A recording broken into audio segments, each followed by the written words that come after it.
Welcome back to the Mike Hewitt Show. My guest today is Trevor Loudon, who is an internationally acclaimed libertarian author, researcher, and activist. First, welcome to the show. Hi, look, it's great to be on, Mike. Thanks for having me. Hey, I'm excited about having you be on. I'm an amateur author, but I see from Googling your name a little bit that you've written extensively. I'm very impressed. Well, yeah, I've got two books, but I've done a lot of articles and thousands of blog posts and that sort of thing. So, yes, I've had a lot of practice now. I see you referred to by the freedomoutpost.com referred to you as a I think it was there as a modern day Paul Revere. Yeah, well, that's very flattering. Basically. I see America in trouble, and I have some information that could help, both exposing the bad guys and maybe some advice on what to do about it. And, you can't really sit at home when your friends are in trouble. You've got to do something about it. I appreciate that, and I'm glad you said it that way because there's probably a lot of folks saying, doesn't he have like an Australian accent and he's a Paul Revere? Well, it's not Australian, Okay. Well, I'm New Zealand, Australia's just a little island off our west coast. I love it. Very, very nice. In fact, the last time you and I communicated via email, you were still in New Zealand. Yeah. Do you go back and forth a lot, Trevor? Or?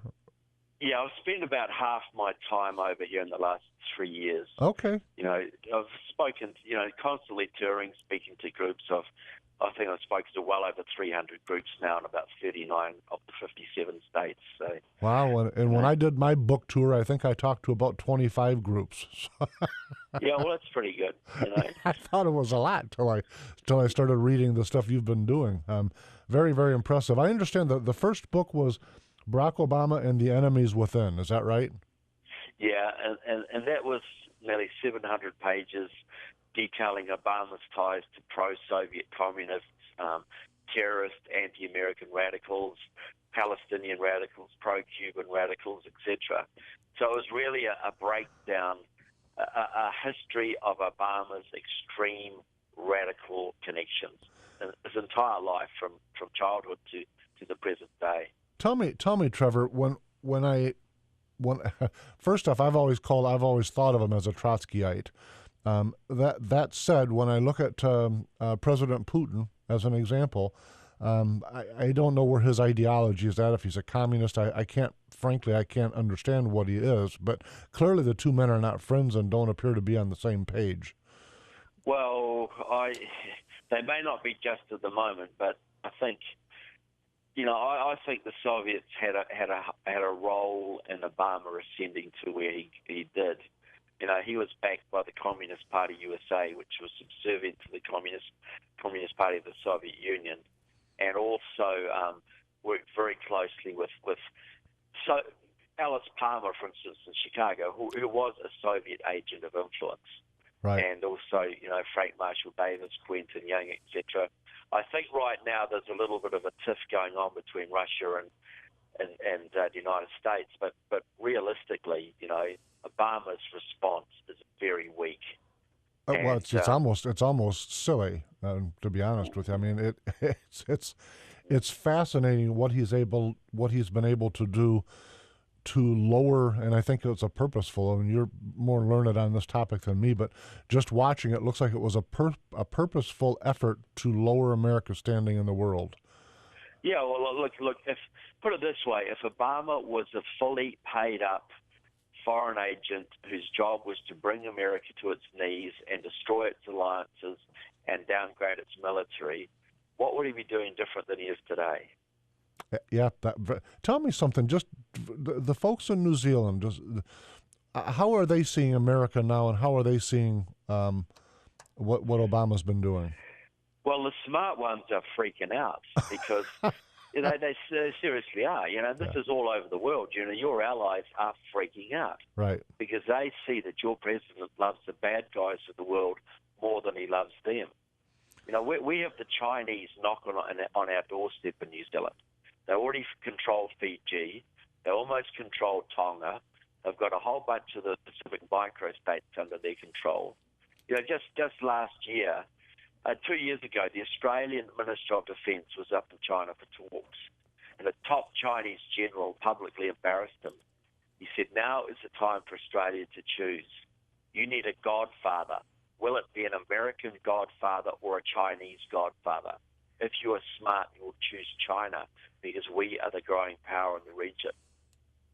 So, all of your allies are facing the fact that Obama cannot be relied on to protect them, is not a reliable ally, and so they're going to have to either get their own independent military or make friends with the bad guys.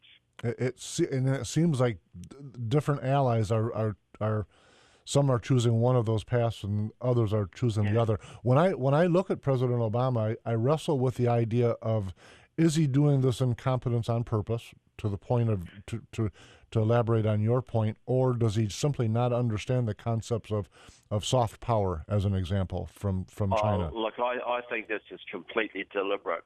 And I'll give you a little example of what I'm talking about. And in 2006, a whole lot of the former Weather Underground leaders, Bill Ayers, Bernardine Dawn, Mark Rudd, Jeff Jones, got together with a bunch of communists to form an organization called Movement for a Democratic Society. Now, that spawned an offshoot in 2008 called Progressives for Obama. And this organization was designed to unite radical left support behind their candidate. Now, Mark Rudd, one of the top leaders of the Weather Underground, was a supporter of Progressives for Obama. So he knew Bill Ayers, Bernardine Dawn, he knew people who knew Obama and worked for Obama's cause.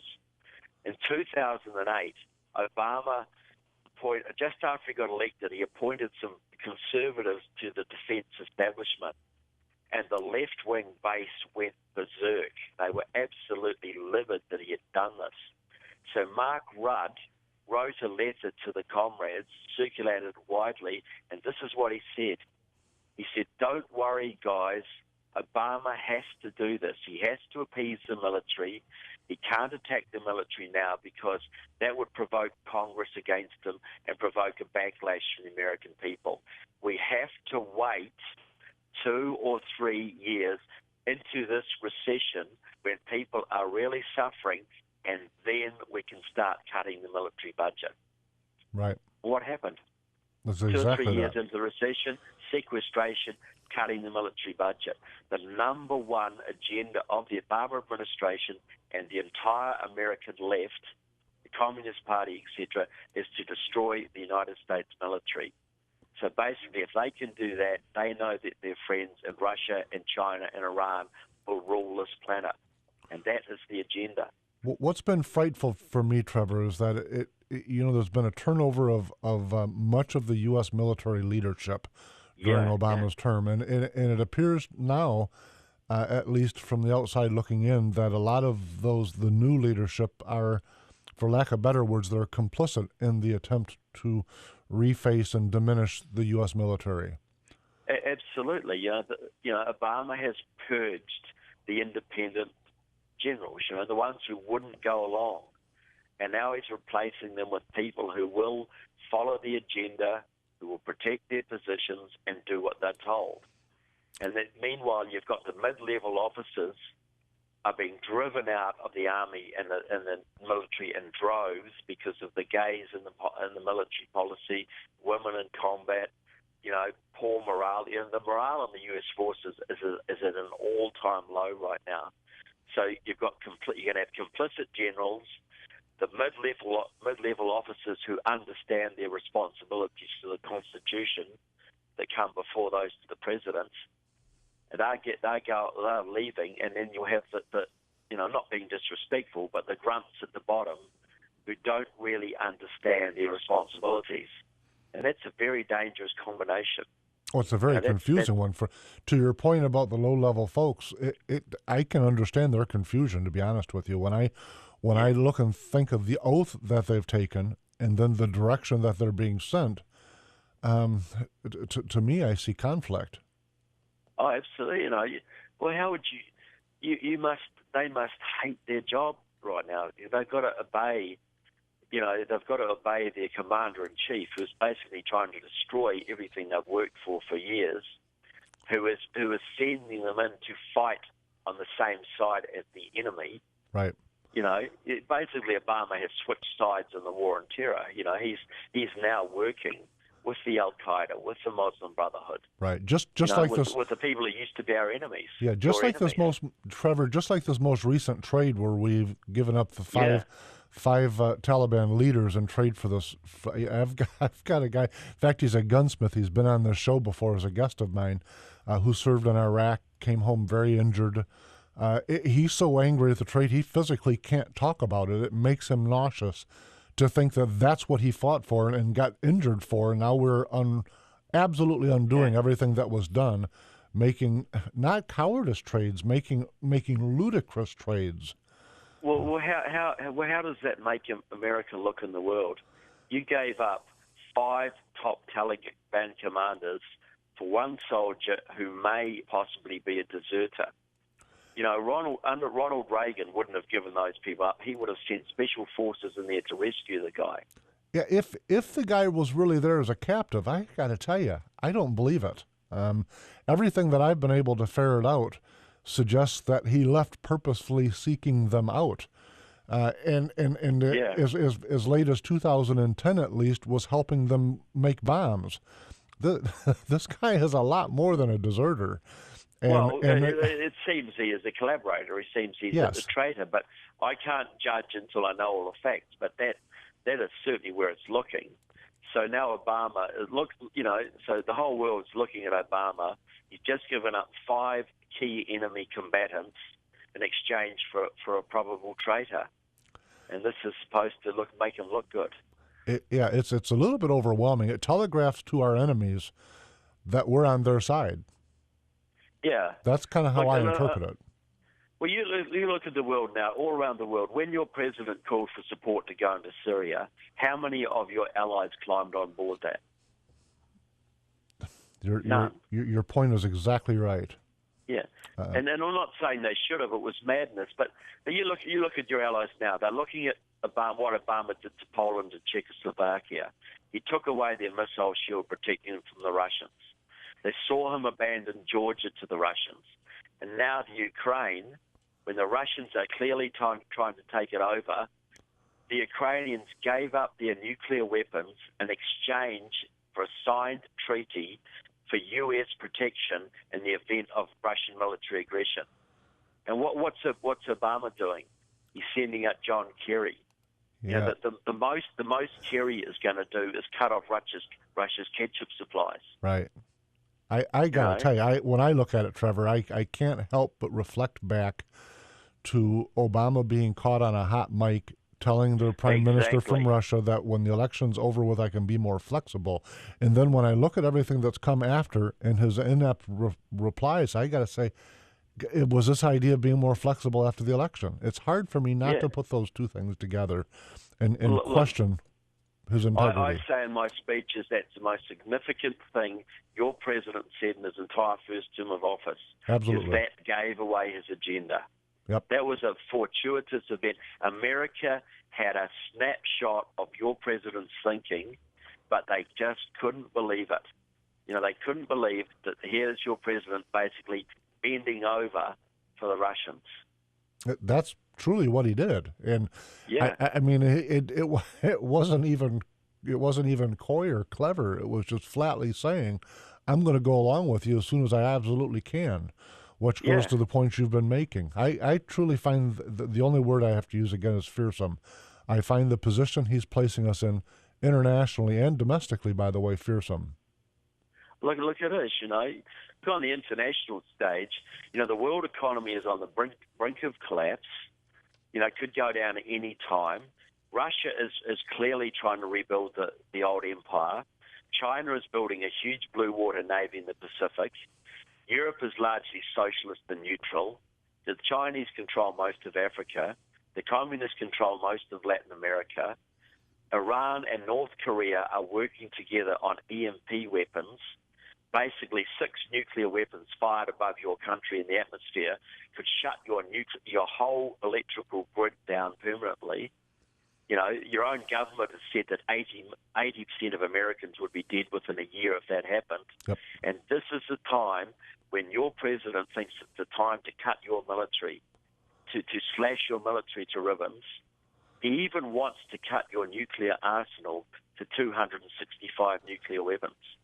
Now, the Russians alone have more than 6,000 that we know about. Right. Yep. You know, is he really that stupid, or is he working to a plan? Trevor, when I wrote my first book, the premise of the book suggested that the American people, not some big financial collapse, but that the American people voted to set aside the United States Constitution and join a global socialist authority. And I tell you that now because what concerns me when I watch him is the apathy or the indifference of the American people that I'm seeing. In normal times, I mean, he's been actually more transformational than Ronald Reagan. He really has. And so I look around me going, are you folks not paying attention to what's happening? And it's like there's an unease, but nobody wants to point at him. Nobody wants to say this is a serious problem. Or worse, they take the other approach and say America is too big to fail. It's going to be okay. And Trevor, it's not going to be okay. We're in trouble. You're in huge trouble, and the thing is, it's not just America. If you go down, we all go down. Right. Every free country will go down. This is Western civilization at stake here, and you know, you still get the Republicans who just tink around the edges and don't even confront Obama. If it wasn't for the Ted Cruz's and the Rand Pauls and the Mike Lees and the Jim Bridenstines and the Tea Party, you know, the guy would have no opposition at all. It's what's amazing to me, and what we're going to talk about in the second segment is what's amazing to me. I mentioned apathy, but really the division within the Republican Party and forces that should normally be pointing to and trying to get America to pay attention seem to be a little bit confused about where they're at on all of this topic. Yeah, well, a lot of those Republicans, they've still got their head in the clouds. They think this is the old Republican-Democrat game. You know, they think they're going to get another turn. But the fact is, today's Democratic Party is now controlled by the Marxists. If they can do it, they will never give the Republicans another turn, ever. They intend to have a one-party state. That's absolutely true. What's worse, though, is when you see polls, people on both sides of the aisle, because of the opposition that goes on, are saying, boy, a one-party thing wouldn't be a bad idea. Trevor, we're going to go to a break, and let's pick up where we left off in just a minute. Yep. Hi, if you ever find yourself arrested, in jail, and got bail, make sure you call me, Tommy D, at Bad Boys Bail Bonds, 866-728-6400. Because if I can't get you out, you ain't getting out. Hey, have you ever thought about becoming a fugitive recovery agent? And you're not certified, don't know where to turn, don't know what to do or what to expect? Log on to National Academy of Bail Enforcement.com and apply today. Classes are forming soon in Michigan. Tell them Tommy D sent you. I've made a discovery. The down-home community our grandparents loved is still here. Seriously, that's what you'll find at Renegade River in downtown Spring Lake.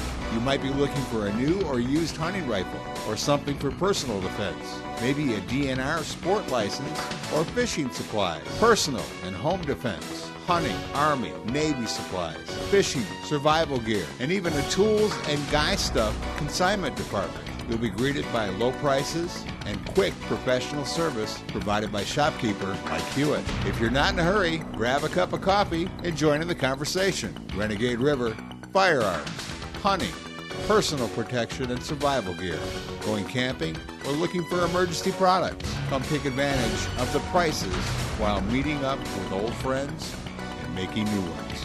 Renegade River, next to the police station in downtown Spring Lake, or go to the website renegaderiver.com.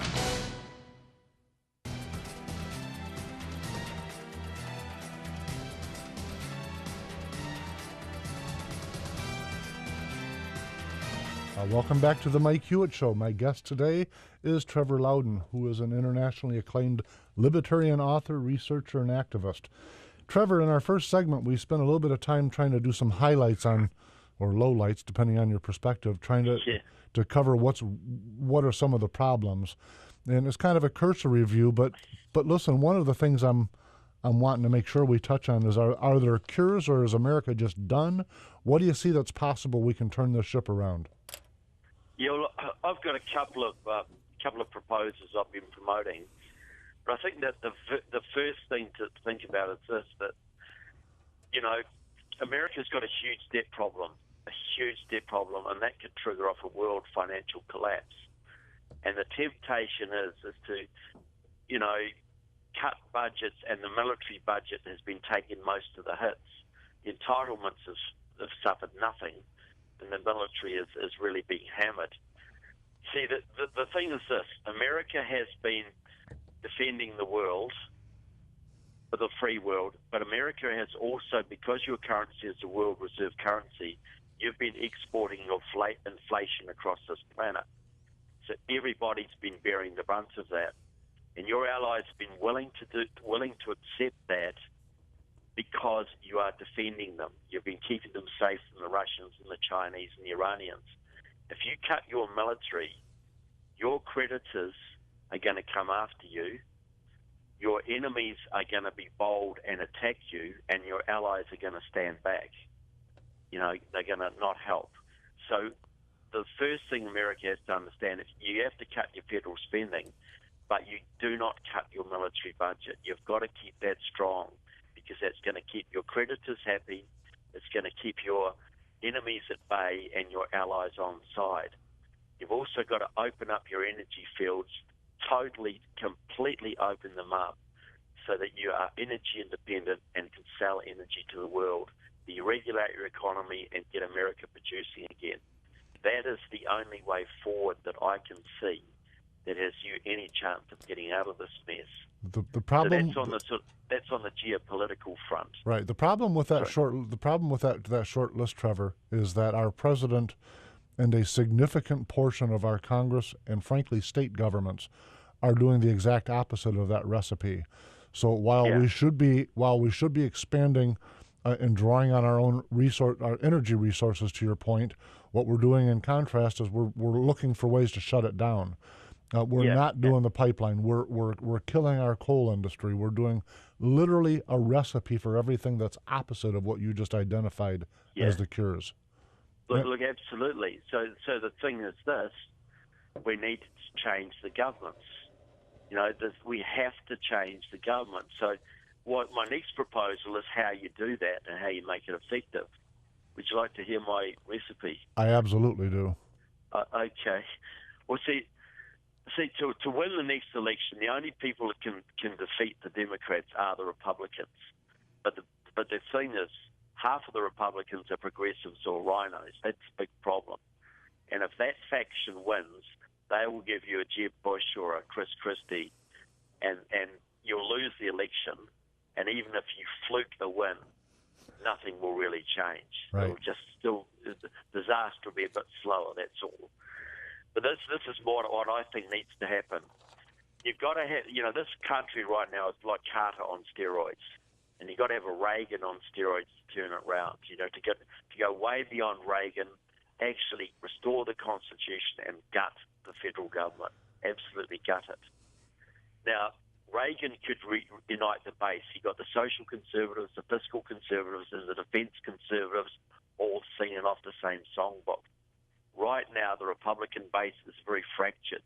You got 1 million people who voted Libertarian last time. You've got the social conservatives, fiscal conservatives, defense conservatives. You've got 2 million GOPers who stayed home last time. You've got several million evangelical Christians who aren't even registered to vote. And the Republicans need every element of that base to counter the vote fraud and the dirty tricks and the media against them. The thing about this base is they are disunited. They don't like each other very much. But they all want something. Everybody is motivated by something, whether it's Common Core or the Federal Reserve or Second Amendment rights or whatever. So this is what I would do if I was a man like Ted Cruz, because I think he's the most likely one to be able to pull this off. and the most Reagan-esque of the Republican hopeful so far. Is that an endorsement? Are you endorsing Ted Cruz? Well, I'm not allowed to endorse people, but if I was, I would. Okay. Okay. Look, nobody else has called for abolishing the IRS. Right. He's the strongest on immigration. He's clearly the front runner for the conservative side of the Republican Party. Now, so this is what I would do if I was someone. Go to all of these groups and say, I'm going to run, and I'm going to run early. I'm going to get that Reagan coalition together now. The first thing I'm going to do is put Alan West on my VP ticket right now. Then I'd go say to the Libertarians, you vote for me this time, Rand Paul will be Secretary of the Treasury, and he can do what he damn well wants to the Federal Reserve and the IRS. Carte blanche. Then energy voters, Sarah Palin, Secretary of Energy, drill, baby, drill in your backyard if you want to. Keystone Pipeline, $2 a gallon gas for every American family. You know, Scott Walker, Secretary of Labor, right to work in every state. John Bolton, Secretary of State, tell your enemies where to get off. Rebuild your alliances. Well, what a team, Trevor! You're getting me excited. I know. You get enthused already, don't you? Sure, you betcha. This one will get you really enthused, though. Ambassador to the United Nations, no one. Yeah, that's probably that may be my favorite pick. That's your favorite so far. Then Dr. Ben Carson, Secretary of Health and Human Services. Excellent. End the welfare culture. Attorney General Mark Levin, get on top of that vote fraud. And for the Christians who don't care about politics, but they do care about the education of their children, I would say to them, vote for me. I'll make David Barton Secretary of Education.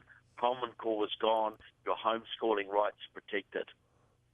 Fill in the whole cabinet. Name your cabinet early. Every position. You imagine how that would unify the base. Yeah, and you're absolutely right. Obviously, there's a lot of folks that feel like me. I'm a Republican under protest right now. Yeah, you got to hold your nose. Aren't you sick of holding your nose? I really am. But even here in Michigan, Trevor, when I look at, and not to get off topic, but when I look at our Republican governor, he's done as much negative as he's done positive, and frankly, he's signed on to more Obama than I would have ever dreamed a Republican would do. And so those kind of things that are happening in a lot of states have just squelched the Republican base. They're standing around with their mouth open going, who are these people that we've voted for?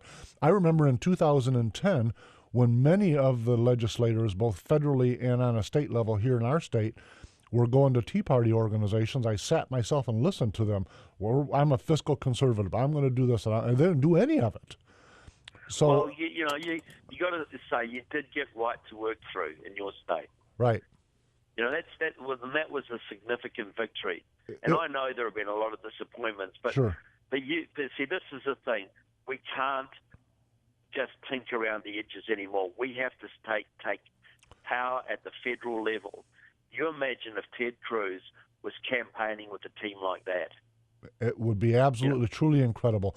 But when I look at it, the other side of that coin, and now listen, those names all on one sheet would clearly invigorate the base. And so when I ask, one of my questions I wanted to ask you is how is the Tea Party going to take over the GOP given the apathy that exists in America right now? And so I think you've already answered that question with a heck of a roster. Yeah, well, right. All of the Tea Party's battles have been largely negative so far, against Obama, against Obamacare, against TARP. Now is the time for a positive campaign. Now is the time for a new Reagan, and not just a Reagan, a whole team around him. You imagine, right now the Republicans put all their eggs in one basket, and the media will vilify Mitt Romney or Sarah Palin. But you try vilifying 16 or 18 people, all backing each other up, all Rottweilers. None of them will take any crap from anyone. You imagine them campaigning across the country in 2s and 3s and 4s, holding big rallies. Right. You know, you've never had a bigger base of true constitutionalists in this country than you have today. There are millions of people out there who are reading the Constitution. I meet them all the time. The base is there. You combine the base with the leaders. Who is going to stand in your way? I got to tell you, there's another positive trend I've been seeing, Trevor, is that some of the proverbial protected class have finally, a fair number of them have finally realized that this protection that we're getting is stymieing our opportunity. And I'm seeing more of those folks say, you know what, I'm getting on the bandwagon that says liberty up front. And so there's some hope with that, because we all know socialism doesn't work. It doesn't matter whether it's Vladimir Lenin or Obama. It doesn't work. No, and you know, well, you imagine if Ted Cruz or someone else campaigned with a team like that, you think of all those union members who would think, jobs, my boy's going to get a job out of this, Keystone Pipeline, you know, you'd have union members crossing over and voting Republican. You'd have liberal moms. If they knew you were going to get rid of Common Core and protect homeschooling, you'd have liberal moms, liberal soccer moms voting Republican just on the strength of that. You know, if you look, it's the old saying from Kevin Costner: "Build it, they will come." If you had a framework like that, you would have such a movement going.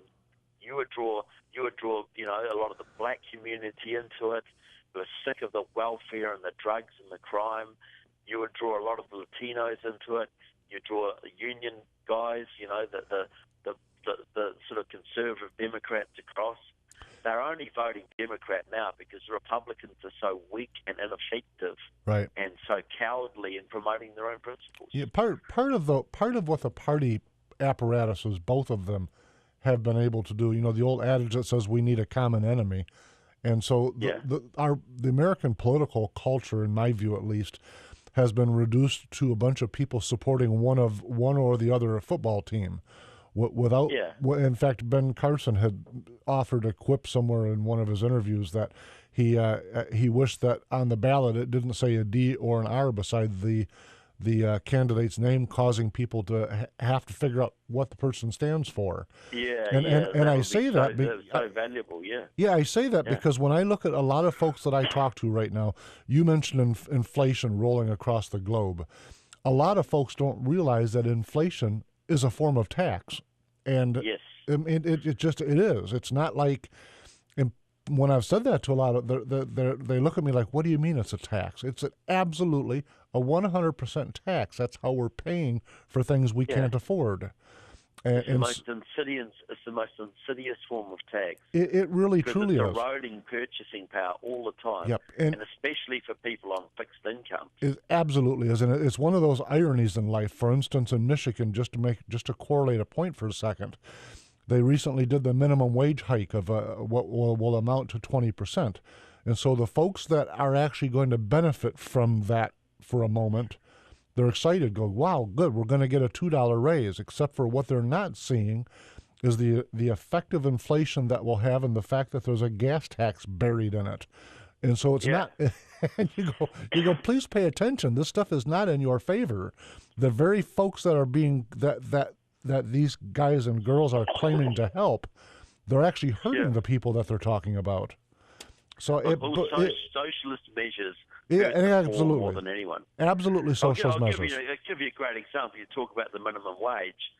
We had a minimum wage, I think, of $8 in New Zealand. They put it up to $12. Right.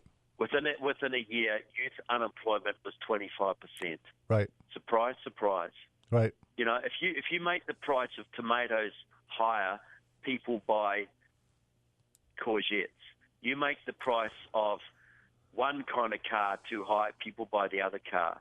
You make the price of unskilled labour too high, people use something else. Right. They'll use automation. Right. Or instead of employing a 17-year-old for $12 an hour, they'll employ a 35-year-old for $12 an hour, who they know will turn up for work and has good work habits.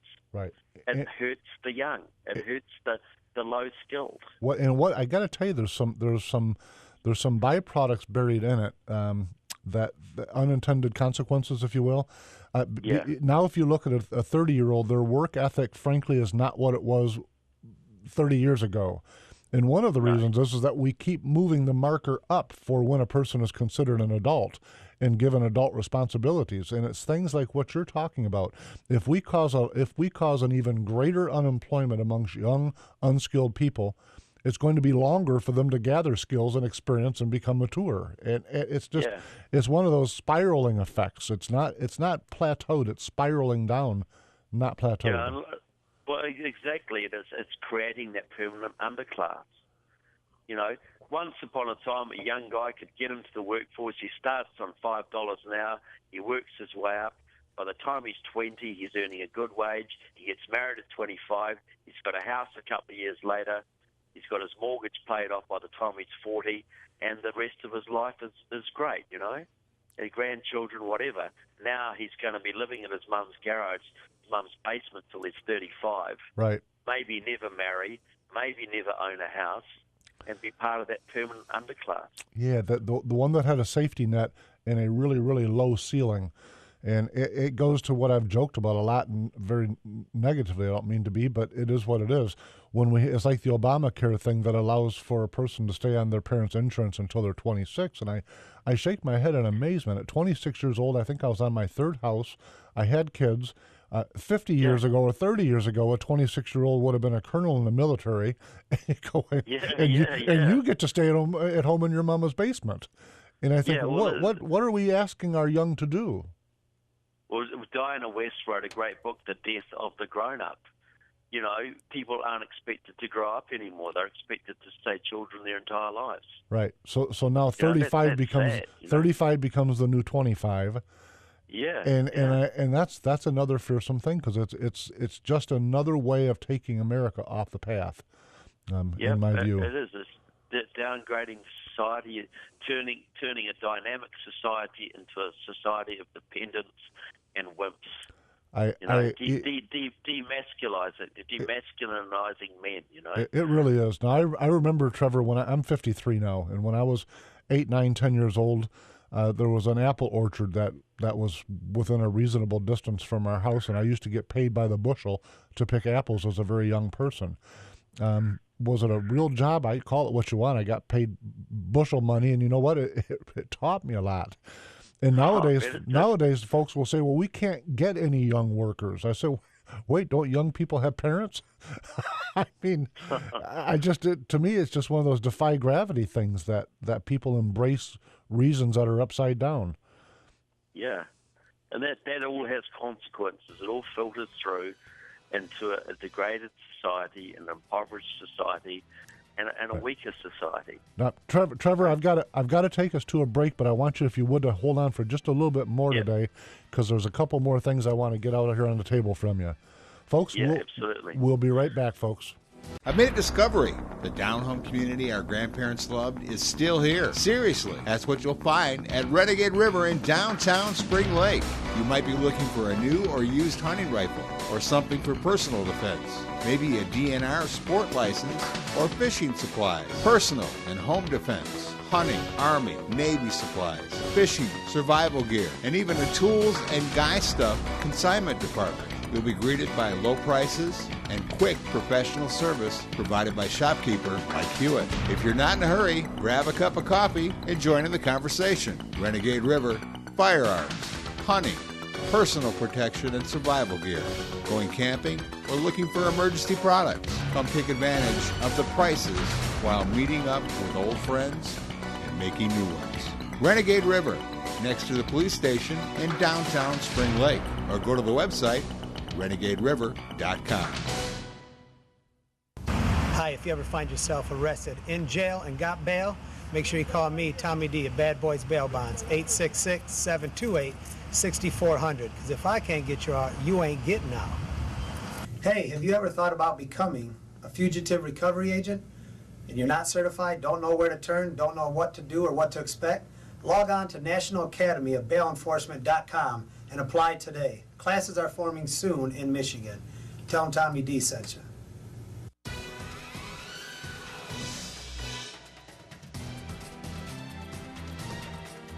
Welcome back to the Mike Hewitt Show with my guest, Trevor Loudon.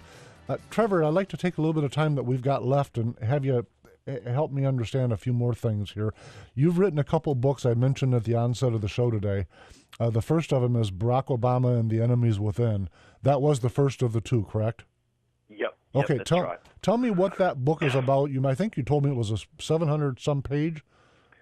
Yeah, look, it was 700 pages detailing Obama's lifelong ties to pro-Soviet communists, anti-American terrorists, pro-Palestinian radicals, and Marxists of all stripes. So it was the most comprehensive background you'll find on Obama's radicalism. Listen, Trevor. When a lot of folks, when a lot of folks that are not political monkeys like myself, when they hear that kind of description, they push back a little bit. They think, "Oh no, that's pretty sensational, hyper stuff." And there's an automatic desire. So it's not an inclination. It's a natural. I think it's a natural human desire to say that can't possibly be our president. So what do you say to folks that they want to reject your words out of hand? Yeah, well, all I can say to them is read the material. It's backed up. 700 pages. There's nearly 100 pages of footnotes in it. Nobody has challenged me yet on a point of fact.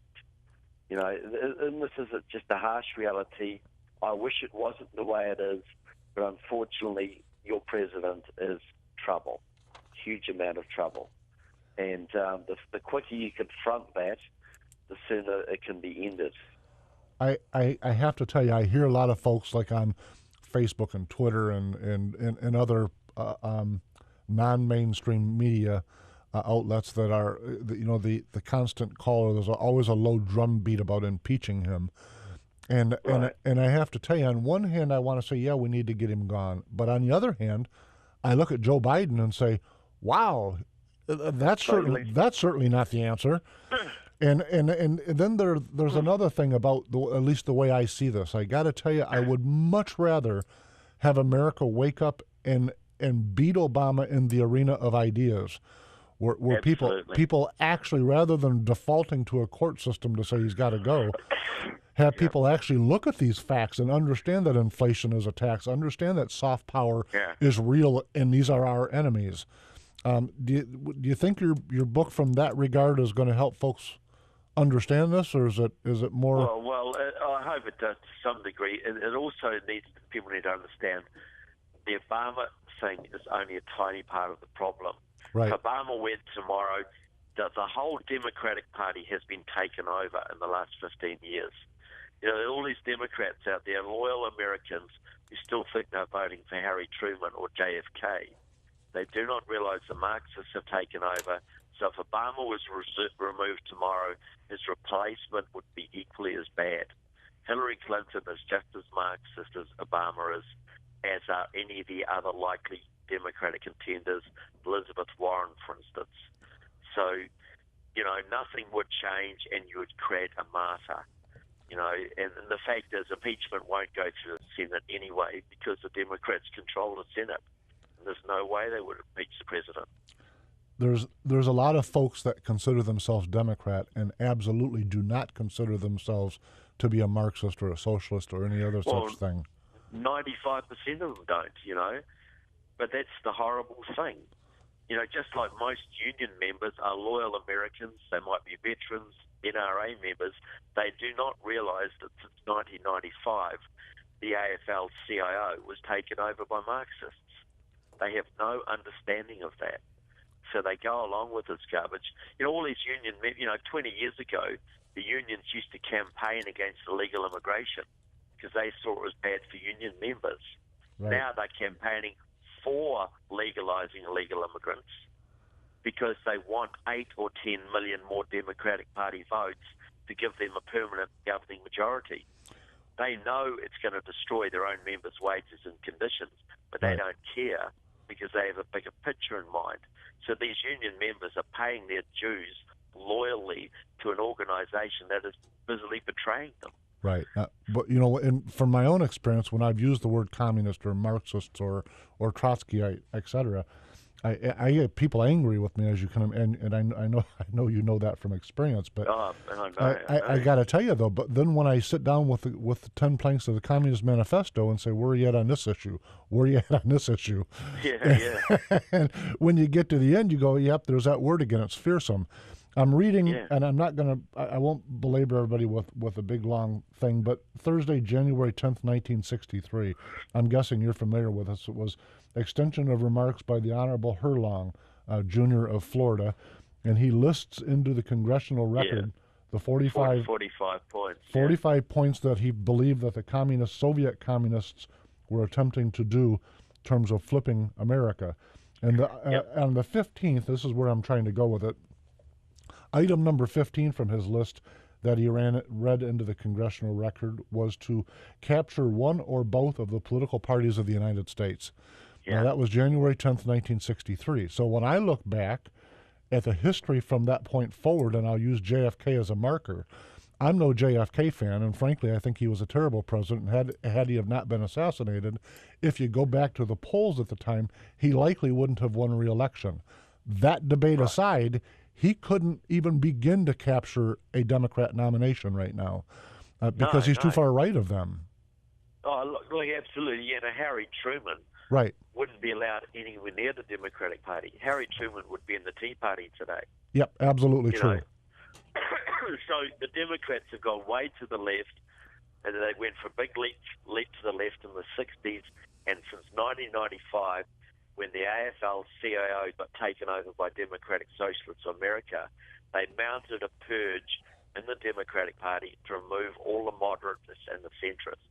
Joe Lieberman was the last one to be purged, and now it is owned lock, stock, and barrel by the Marxists. Yeah, the sad thing is a lot of Democrats have no idea of what's happening to their own party. They really don't. But even if you take a fellow like Harry Reid and read quotes from him from 25 years ago and compare them to quotes of recent times, you think you're talking or seeing quotes from completely different people, dynamically different. But tell me this, Trevor. Tell me about the new book, Enemies Within.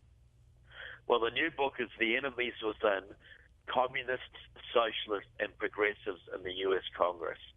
And exactly as its name implies, it is the history, 700 pages, the history of the takeover of the of the Democratic Party in the last couple of years.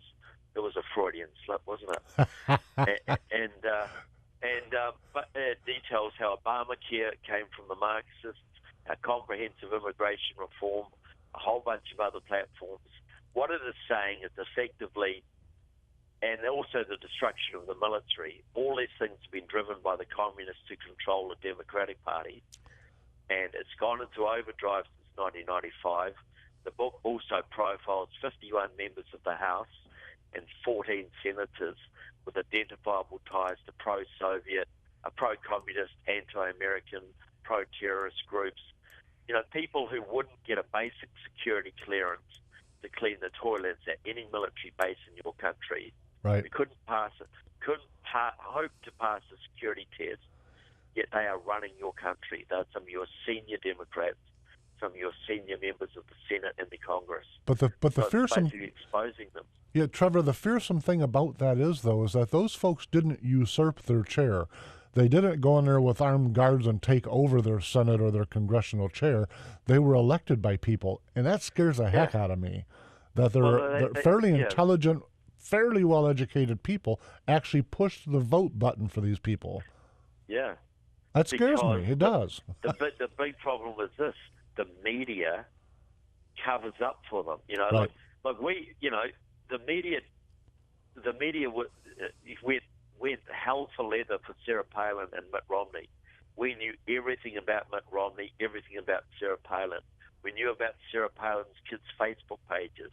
We knew that Mitt Romney had allegedly beaten up some young gay kid when he was 17. Right. We had to know about that. But we know nothing about the elephant's graveyard of scandals and of skeletons in Obama's closet and Harry Reid or Nancy Pelosi's closet. They're off limits. You know, Trevor, Trevor, the problem that I have with that is that we actually did know a lot.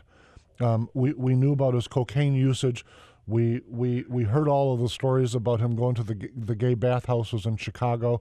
Not that I'm saying that should eliminate him from being president, but it wasn't part of the ongoing dialogue when we were electing a president, which I found fascinating. Sure. We knew that he had sealed all of his own educational records, but we knew that George Bush got a C.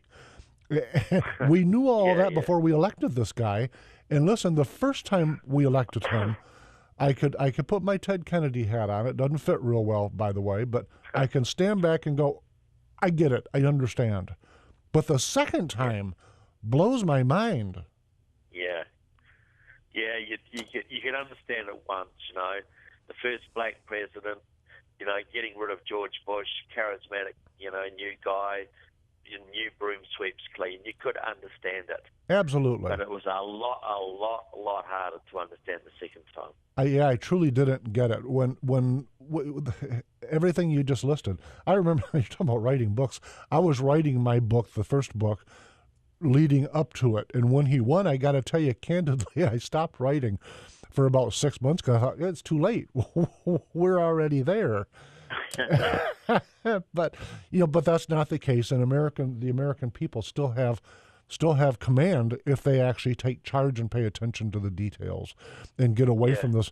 George Washington opined, if you will, in his farewell letter that America, he warned us of party politics, that we would get to the point where we were voting for party and not for America. And that's what the parties, both of them, have been able to get us to do. We each, no, Democrat, he's evil. And Democrats, nope, he's Republican, he's evil. And that silliness has allowed all of these details that you articulate in both of your books to kind of go unbelievable, but yet they're facts. Yeah, you're right. The party system is terrible in itself. If we had a whole bunch of parties, I don't know. Does that work? Is that how the structure is in New Zealand? Well, that doesn't help either, because we have proportional representation in New Zealand, which was given to us by the communists. They engineered it. And Nice. Basically what that has allowed is the Green Party, which is a communist party, right, to have the balance of power effectively. So, I want to see a breakdown of the party structures and a breakdown of the discipline. So you've got a Congress full of independents. That's how I want to see it. But you're always going to get factions. But this is why what really has to happen is you've got to gut the federal government, because as the federal government has got bigger, it has become more and more attractive for lobby groups and unions and power blocks to, instead of competing on the open market, to buy favour with the government. right, And that has corrupted the whole system. If you can gut the federal government and reduce it back to the bare bones like it once was, that makes it pointless to try and lobby the federal government, pointless to try and corrupt it, because they have no influence on Right. these decisions. right. Which is Then parties don't matter much. Then Which you is what really it should do be. have independence. right. Yeah. That's exactly what it should be. Tell me, Trevor, I understand that you're going to be a speaker at the Ottawa County Patriots coming up on Tuesday, June 10th at 7 p.m. Is that right? Yep. What Yes. are you going to be talking about your books? What's the topic that night? Yeah, look, I'm going to be talking about half my talk will be about my books and the communist takeover of your Congress, and the other half will be talking about solutions, what can be done about it. Very, very so nice. You don't want to walk out halfway through, because you might be a bit depressed, but by the end of it, you should be feeling a lot better. Very, So- very nice. Yeah, so I've got about, I think, 12 engagements in Michigan over the next 11 days. And if people go to my blog, trevorloudon.com, you can see all my engagements listed there. I'm speaking everywhere from Kalamazoo to Ann Arbor to Traverse City to Detroit area, all over the state, all over not in the Upper Peninsula, but just about everywhere else. Sure, very, very nice. Listen, I'm looking forward to meeting you. I will be there. It's at just folks taking a note. And by the way, for listeners, if you want to see the show tonight, it is on TV local TV 49-1 and also Comcast Channel 397. That's at 7 o'clock this evening. But in terms of Tuesday at the Ottawa County Patriots, it's actually held at the Ottawa County Complex located on Fillmore Road in West Olive. I will be there, and I'm really looking forward to meeting you, Trevor. Yeah, and like same here, Mike. It'll be a great privilege. So we'll have a great night that night. Very, very nice. Trevor, thanks for being on my show, and I hope to have you on again in the future. And yeah, keep, like any time. Keep up the great work, our new Paul Revere. Okay, thanks very much. Very nice. Appreciate it. Bye-bye. Folks, we'll see you next week.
Brought to you by Renegade River.